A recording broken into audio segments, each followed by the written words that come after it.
ఈరోజు జిల్లా చైర్మన్లను రాష్ట్ర వ్యాప్తంగా ప్రకటించడం జరుగుతూ ఉన్నది. ఎస్సీ విభాగం మీ అందరికీ తెలుసు, రాష్ట్ర వ్యాప్తంగా దళితుల జనాభా 17.3% ఉన్నది. మరి ఈరోజు రాష్ట్ర వ్యాప్తంగా దళితులు ఎటువైపు ఉంటే అటు రాజ్యాధికారం వచ్చే విధంగా ఉన్నది.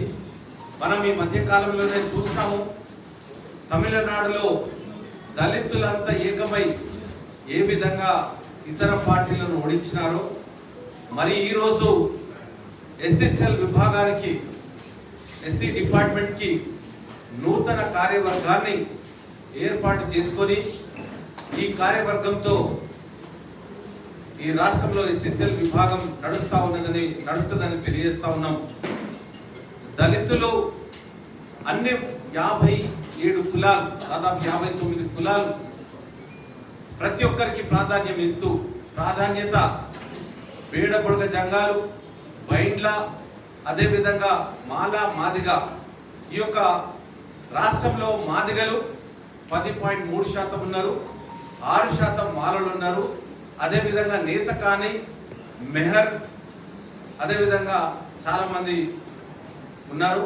మొత్తం జనాభా లోపల అత్యధిక శాతం ఉన్నటువంటి వారికి జనాభా ప్రాతిపదికన ఏదైతే ఎస్ఎస్ఎల్ విభాగంలో మీ ఒక్కొక్కరి ప్రాధాన్యత ఏ విధంగా ఉన్నదని, గోదావరి పరివాహక ప్రాంతం లోపల అంటే మంచిర్యాల కానీ, ఆదిలాబాద్ కానీ, ఆ జిల్లా లోపల మహర్లు కూడా ఉన్నారు.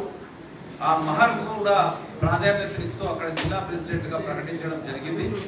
మరి మాదిగల అత్యధికంగా జనాభా కలిగినటువంటి రాష్ట్రం ఇది.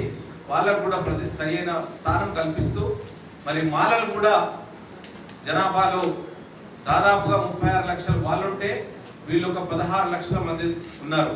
కాబట్టి వారికి కూడా జనాభా ప్రాతిపదికన సముచితమైన స్థానం ఇవ్వడం జరిగింది. ఈ రాష్ట్ర నాయకత్వంలో కానీ, రాష్ట్ర కార్యవర్గంలో మరియు జిల్లాల చైర్మన్లలో కూడా అదే విధంగా ఇవ్వడం జరిగింది.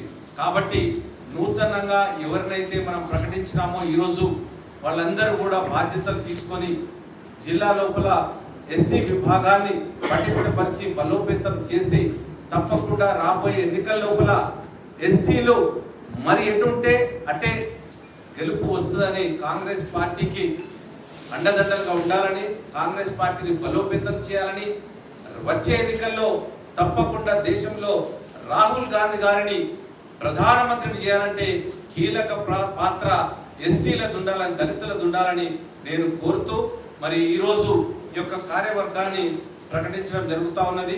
మరి వచ్చిన ప్రతి ఒక్కరికి కూడా జిల్లా చైర్మన్లు దాదాపుగా 27 మందిని, రాష్ట్ర వైస్ చైర్మన్లుగా 16 మందిని, రాష్ట్ర ప్రధాన కార్యదర్శులు 9 మంది, రాష్ట్ర కార్యదర్శులు 29 మందిని ఈరోజు ప్రకటించడం జరుగుతూ ఉన్నది.